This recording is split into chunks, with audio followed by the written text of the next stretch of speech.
Hello friends, hope you all are well. Today we are going to discuss about UGC NET May 2021. Okay, UGC NET May 2021 ये exam दिसंबर 2020 में होना था, लेकिन due to pandemic इसको shift कर दिया गया है मई 2021 में।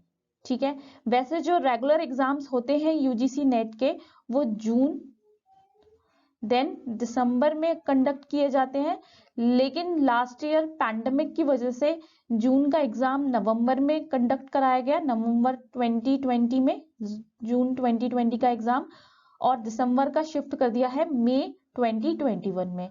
और जो जून में रेगुलर एग्जाम होते हैं उनका अभी कोई नोटिफिकेशन नहीं है कि वो एग्जाम होगा कि नहीं होगा।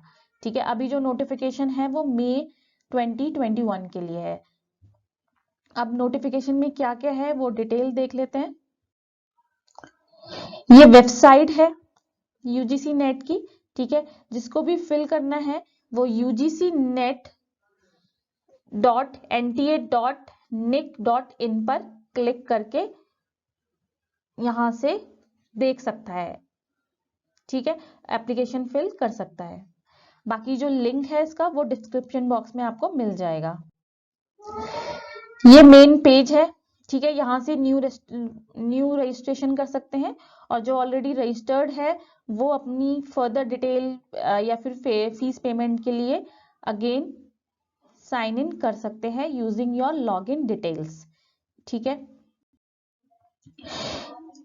ये है इंपॉर्टेंट इंफॉर्मेशन। जो ऑनलाइन रजिस्ट्रेशन शुरू हुआ है वो 2 फैब से 2 मार्च तक है। ठीक है, 2 फैब 2021 टू 2 मार्च 2021, और जो लास्ट डेट है वो 3 मार्च है। ठीक है, टिल 11:50 PM। ठीक है, तो लास्ट डेट का वेट मत करिए। जिन लोगों को भी फॉर्म भरना है वो जल्दी ही फॉर्म भर दो, और पेमेंट आप credit card, debit card, net banking, Paytm use करके कर सकते हैं। ठीक है, फी क्या है? फॉर अनरिजर्व्ड फीस है 1000 rupees, for OBC and general economically weak students के लिए 500, एसटी एससी के लिए 250। ठीक है, next, correction in particulars of application form online only, और किसी का कोई करेक्शन है तो वो 5 मार्च से 9 मार्च के बीच में करेक्शन कर सकता है। ठीक है, एडमिट कार्ड की डेट अभी डिक्लेयर्ड नहीं है, वो वेबसाइट के थ्रू अनाउंसमेंट हो जाएगा बाद में। ठीक है, एग्जाम की डेट डिक्लेयर कर दी है 2 मार्च में से 17 मई तक सारे एग्जाम कंडक्ट किए जाएंगे। ठीक है, ड्यूरेशन ऑफ एग्जाम है 180 मिनट्स और 3 आवर्स। ठीक है, no break between paper 1 and paper 2। Shifting timings है 9 to 12 एंड 3 to 6।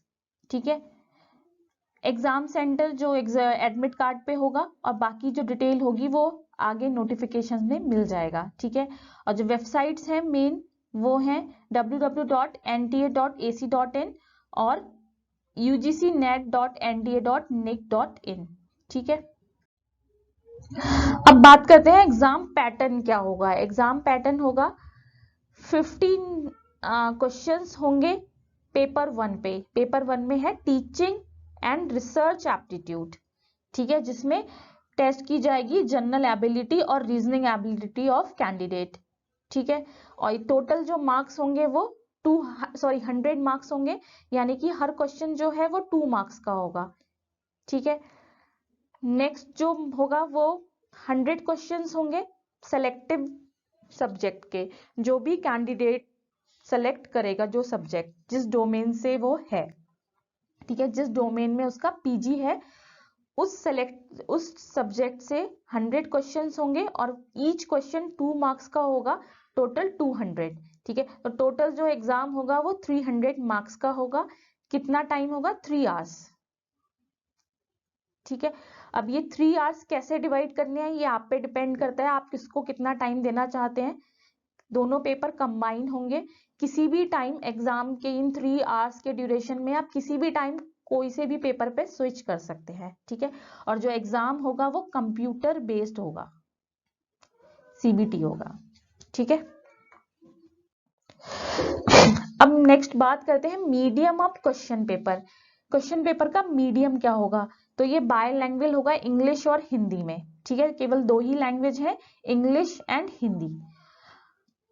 अब जब फॉर्म फिल करेंगे तो उसमें आपको लैंग्वेज चूज करनी होगी। अगर आपने लैंग्वेज इंग्लिश चूज करी है तो आपका पूरा पेपर इंग्लिश में ही होगा। ठीक है, अगर आपने हिंदी चूज करी है तो आपको पेपर हिंदी और इंग्लिश दोनों में ही मिलेगा। ठीक है, आप हिंदी में भी देख सकते हैं उसको और इंग्लिश में भी, दोनों में होगा। ठीक है, और क्यों होगा, क्योंकि अगर कोई क्वेश्चन में कोई कंट्रोवर्सी होती है तो उसका इंग्लिश वर्जन जो है वही माना जाएगा, चाहे आपने हिंदी ऑप्ट किया हो या इंग्लिश ऑप्ट किया हो। इसीलिए इंग्लिश का एग्जाम सिर्फ इंग्लिश में होगा, और जो लोग हिंदी ऑप्ट करेंगे उनको हिंदी और इंग्लिश दोनों में ही एग्जाम मिलेगा। लेकिन सजेशन यही है कि जो भी ऑप्शन आप चूज करते हैं अपना एग्जाम उसी में ही दे। ठीक है, और कोई भी कॉन्फ्लिक्ट होने पे जो इंग्लिश वर्जन है उसको ही राइट माना जाएगा। ठीक है, नेक्स्ट है मार्किंग स्कीम्स। तो मार्किंग स्कीम्स ऑलरेडी बता दी है, 50 क्वेश्चंस होंगे पेपर 1 से। ठीक है, और 50 क्वेश्चंस कितने होंगे, पर क्वेश्चन 2 मार्क्स का होगा, टोटल 100 मार्क्स का होगा पेपर 1। ठीक है, ऐसे ही जो पेपर 2 है जो सिलेक्टिव सब्जेक्ट का, उसमें 100 क्वेश्चंस होंगे, 2 मार्क्स का है ईच क्वेश्चन, यानी कि 200 मार्क्स, टोटल 300 मार्क्स का एग्जाम होगा इन 3 आवर्स। ठीक है, कोई भी नेगेटिव मार्किंग नहीं होगी, नो नेगेटिव मार्किंग, और ईच करेक्ट रिस्पॉन्स के लिए कैंडिडेट को 2 मार्क्स मिलेंगे। ठीक है, अब जो अनआंसर्ड क्वेश्चन है या अनअटेम्प्टेड है या अनमार्क्ड है वो 9 मार्क्स में काउंट होंगे। ठीक है, तो ये आपको देखना है। और जब रिजल्ट आएगा तो उसमें आंसर की चैलेंज होगा, की चैलेंज में अगर कोई क्वेश्चंस या किसी में कोई कंफ्यूजन है तो वो आप उसको चैलेंज कर सकते हैं। ठीक है, अब नेक्स्ट है एलिजिबिलिटी क्राइटेरिया। क्या है एलिजिबिलिटी, तो 55% मार्क्स होने चाहिए पीजी में। ठीक है, और जिसमें सब्जेक्ट में आप पीजी करेंगे उसी सब्जेक्ट से आप नेट फिल कर सकते हैं। ठीक है,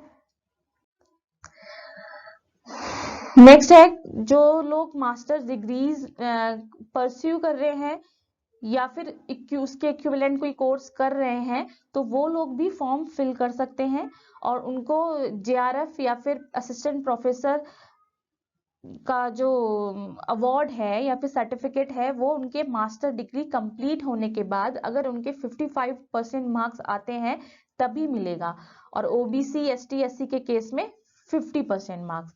ठीक है, तो जो लोग परसुइंग हैं वो लोग भी फिल कर सकते हैं फॉर्म, एग्जाम दे सकते हैं, लेकिन उनको रिजल्ट तभी मिलेगा जब उनका फाइनल रिजल्ट आ जाएगा पीजी का विथ 55% मार्क्स। अगर इनकेस 55% मार्क्स नहीं आते हैं फाइनल डिग्री में तो फिर उनका नेट क्या हो जाएगा, कैंसिल आउट हो जाएगा। ठीक है,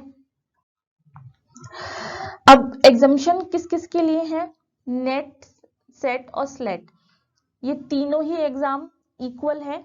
नेट जो है वो नेशनल लेवल पे है और बाकी दोनों स्टेट लेवल पे होते हैं, तो ये दोनों के ही थ्रू जो अपॉइंटमेंट होंगे असिस्टेंट प्रोफेसर के वो इन तीनों के ही थ्रू हो सकते हैं।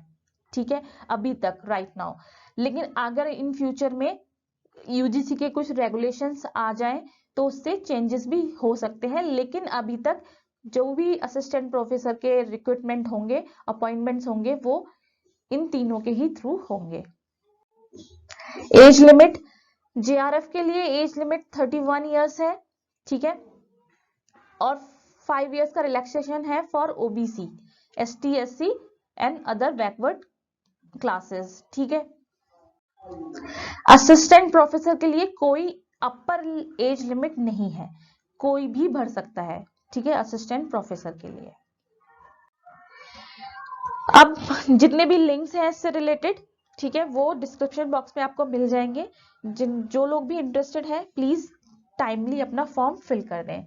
All the best, thank you so much, take care, bye bye.